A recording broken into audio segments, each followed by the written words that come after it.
오늘 14절에 보시면 아담의 7대 손 에녹이 이 사람들에 대하여도 예언하여 이르되 그랬는데, 이 말씀에 의지해서 에녹의 예언을 기억하라, 이런 제목으로 새벽에 잠깐 말씀을 상고하고자 합니다. 에녹의 예언을 기억하라. 제목을 한번 따라서 해볼까요? 에녹의 예언을 기억하라. 누구의 예언을 기억해요? 에녹의 예언을 기억하라는 거예요. 여기 아담의 7대 손 에녹, 우리가 잘 아는 에녹은 하나님과 나이 65세에 무드셀라를 낳고 하나님과 300년 동안이나 동행하다가 죽음을 맛보지 않고 이제 성천한 구약의 대표적인 인물 가운데 한 사람이죠. 바로 그 에녹이 살아 생전에 예언했다는 사실은 아주 우리 신약 성경에서 독특한 일입니다. 에녹의 예언을 기억하라. 에녹은 지금부터 5,400년 전의 사람인데, 주전 622년, 말하자면 그러니까 아담의 7세 손으로 출생해서 이제 무드셀라를 낳고 300년 동안 하나님과 동행했다고 했습니다. 그리고 이제 아담의 아들 아벨이 가인에 의해서 죽임을 당한 후에 하나님께서 경건한 후손 셋이라고 이름하는 그를 통해서 이제 에녹이 나오게 됐죠. 근데 이 에녹이 65세에 무드셀라를 낳을 때 하나님의 특별 계시가 임한 것 같아요. 그가 300년 동안 하나님과 동행한 이 결정적인 계기는 그의 아들을 출산할 때부터란 말. 그때부터 동행한 건데, 그 무드셀라라는 이름의 뜻은 어떤 성경학자에 의하면 그가 죽으면 심판이 임한다. 마치 이 족장시대의 전투와 같이 말이죠. 맨 앞에 선 그 대장이 쓰러지면 모두가 다 패한 것처럼, 다윗과 골리앗과의 그 싸움에서 다윗이 골리앗을 쳐서 물리쳤을 때 그 승리했던 것처럼 무드셀라가 죽으면 심판이 임한다라는 뜻인데, 그 예언대로 정확하게 이제 무드셀라가 969세에 죽고 노아가 600세 되던 해, 그러니까 무드셀라가 969세 되는 해는 노아가 600세 되던 해고, 그 해 온 세상이 홍수로 심판을 받았습니다. 놀라운 계시죠. 특별한 계시를 받았단. 우리는 그걸 생각하면서 우리는 성경에 기록되어 있는, 또 우리가 믿고 고백하는 예수 그리스도의 재림에 대해서 확신한 사람들인데, 그렇다면 우리가 에녹처럼 그 이상으로 하나님과 동행할 근거가 충분하다는 것이죠. 또 하나님과 동행한 에녹은 뿐만 아니라 이 장차 예수 그리스도의 재림으로 인한 심판이 올 것을 이상으로 보고 이제 그리스도에 대해서 예언한 것입니다. 이거 그리스도가 오시기 5,400년 전의 일이란 말. 주전 5,400년 전, 아까 622년이라고 했는데 5,400년이라고 하는 게 더 정확할 것 같아요. 5,400년이 아니고 그리스도가 오시기 아브라함이 2,000년 전 사람이죠. 노아가 1,000년 사람이고, 그러니까 이 노아보다 더 빠른 거니까 아무튼 3,400년 그 정도 될 것 같아요. 예수님 오시기 한 3,400년 전 사람이 에녹인데, 그 에녹이 장차 올 그 예수 그리스도에 대한 재림을 예언했고, 그 재림주가 오시면 심판할 걸 예언했단 말. 우리가 이제 살펴보고자 하는 이 본론적인 중요한 사항은 도대체 그러면 이 뭐에 대해서 심판하실 건가? 그리스도께서 이제 장차 오신다면,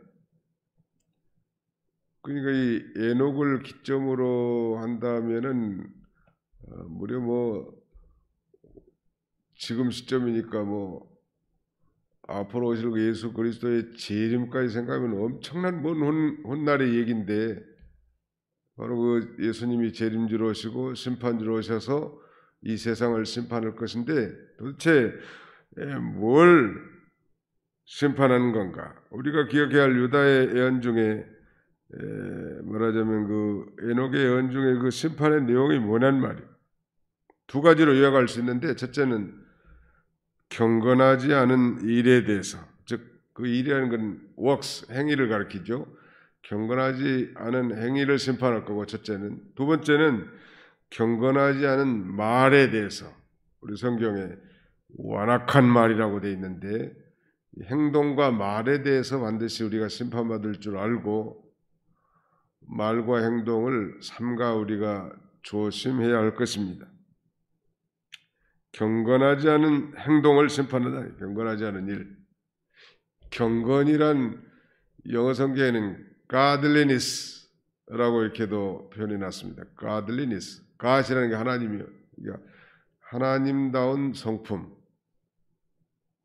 또 그것을 대적하는 것이 경건치 않은 행동이겠죠.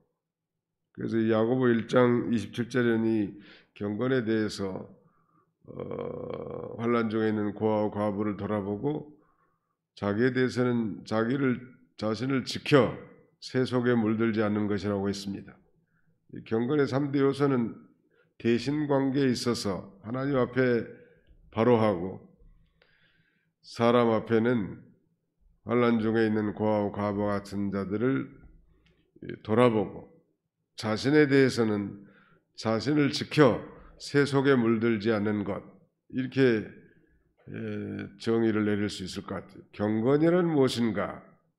그건 바로 하나님의 성품다움을 따라가는 것인데, 그걸 이제 대인, 대기 관계로 나눈다면 하나님 앞에 바로하고 사람 앞에도 바로하고 자기에 대해서도 바로하는 것이 경건이다.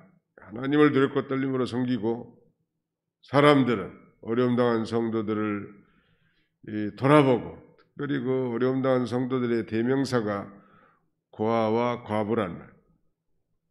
자기에 대해서는 누가 보든 안 보든 자신을 지켜 이 세상 물이 들어오지 못하도록 세속에 물들지 않게 하는 행위, 이게 이제 경건이라고 할 수 있는데, 바로 이 경건하지 않은 일, 행동, 하나님이 심판하신다. 장차 예수 그리스도가 재림하시면 심판할 것을 가리킵니다. 그러나 이 경건한 자는 이 베드로 사도도 시험에서 건져주신다고 했습니다. 베드로후서 2장 9절에 주께서 경건한 자는 시험에서 건지실 줄 아시고 불의한 자는 형벌 아래 두어 심판날까지 지키시며 라고 말씀합니다.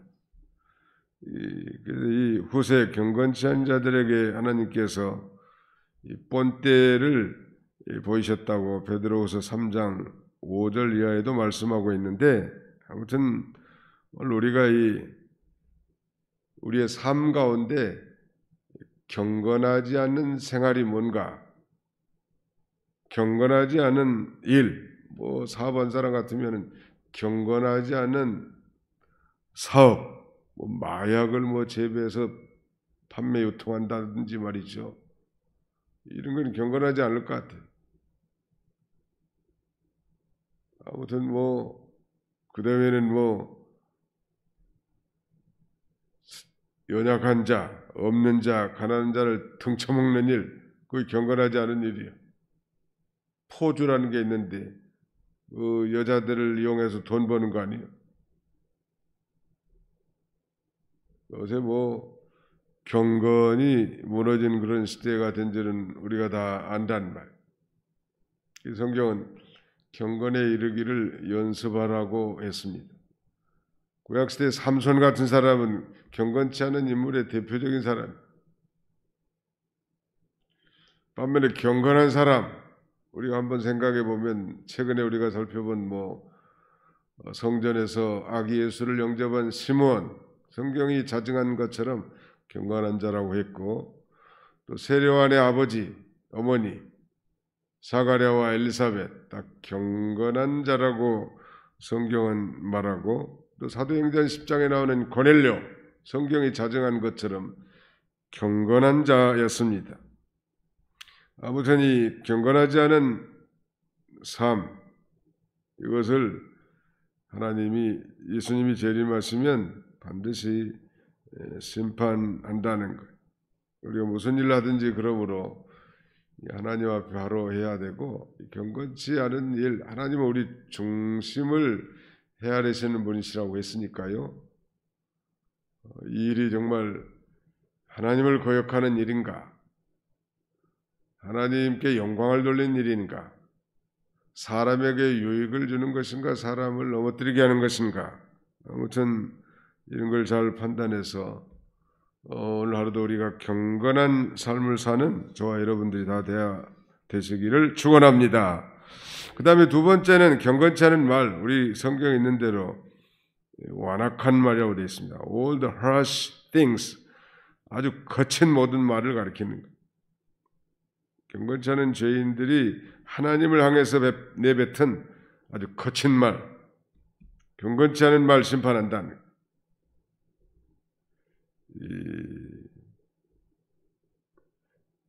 촌철살인이란 말이 있는데, 한치의 쇠붙이, 그러니까 한치의 이 바늘로도 사람을 죽일 수 있다는 거예요. 이 간단한 말로도 남에게 감동을 줄 수도 있지만은 남의 약점을 찌를 수도 있는 거예요. 언제나 우리는 예수 믿기 때문에 긍정적인 사람이 돼야 합니다. 막연한 긍정주의자, optimist가 되라는 얘기가 아니고, 우리는 충분히 긍정적일 만해요. 내세가 보장된 자고, 죄와 사망의 문제가 해결된 자예요. 지금 죽어도 천국 갈 자예요. 그러니까 모든 것을 긍정적으로, 낙천적으로 바라볼 수 있는 근거가 우리에게 주어졌기 때문에, 예수 믿는 사람들이 부정적이라는 것은 저는 그렇게 생각합니다. 첫째는 중생하지 못했든지, 둘째는 중생을 했어도 너무 육신에 착 달라붙어가지고 육신적인 크리스찬들은 부정적입니다. 나는 과연 긍정적인가 부정적인가? 막연하게 무슨 낙천주의자가 되라는 얘기가 아니죠. 그래서 우리는 이 죄인들이 하나님을 거스려 행한 모든 아주 거친 말, 그 반드시 하나님 앞에 심판을 받습니다. 무의식 중에 내뱉었다 할지라도. 제일 이 불경건한 말이 뭘까? 하나님이 없다고 하는 사람들의 말, 이건 정말 불경건한 말 같아요. 하나님을 대적하는 말. 욥의 아내가 남편이 병들었을 때 하나님을 욕하고 죽어라 그랬는데 참 가슴을 찌르는 말 같았을 것 같은데, 나중에 또 10 자녀를 낳았다는데 그 여자가 그 여자인지 다른 여자인지는 알 수가 없어. 성경이 말하고 있지 않으니까. 그러나 이제 저는 목회자로서 욥의 아내를 하나님이 회개시켜서 더 좋은 아내를 만들어서 또 10 자녀를 낳았을 것이라고 믿는 사람입니다. 저는 좀 긍정주의자입니다. 모든 걸 긍정적으로 바라보란 말이에요. 똑같은 사물인데 말이죠. 한쪽에서는 밝게 보이고 뒤쪽에서는 어둡게 보이는 것. 뒷만 바라본 사람은 이건 어두운 거네. 앞만 바라본 사람은 항상 밝은 거네. 그렇게 생각하는데, 우리는 하나님을 믿고 구원받은 하나님의 자녀란 말. 얼마든지 이 세상과 만물을 긍정적으로 바라볼 수 있어야 합니다. 그렇다고 불의와 죄와 타협하는 얘기는 아니에요. 아무튼 경건하지 않은 말에 대해서도 반드시 심판한 줄 알고, 우리는 아무튼 이 감사의 말, 화평의 말, 축복의 말, 남을 격려해주는 말, 위로의 말, 소망의 말, 그런 말만 하는 거예요. 우리가 자식들에게는 보통 그렇게 할 줄 알잖아요. 일반적으로. 다른 사람에 대해서도 언제나 그렇게 하는 말. 사람을 부정적으로 보기 시작하면 한이 없어요. 오늘 이 아담의 7세손 에녹이 그야말로 우리 세대로 말한다면 뭐 한 5,400년 전 사람이요. 우리를 기준으로 한다면.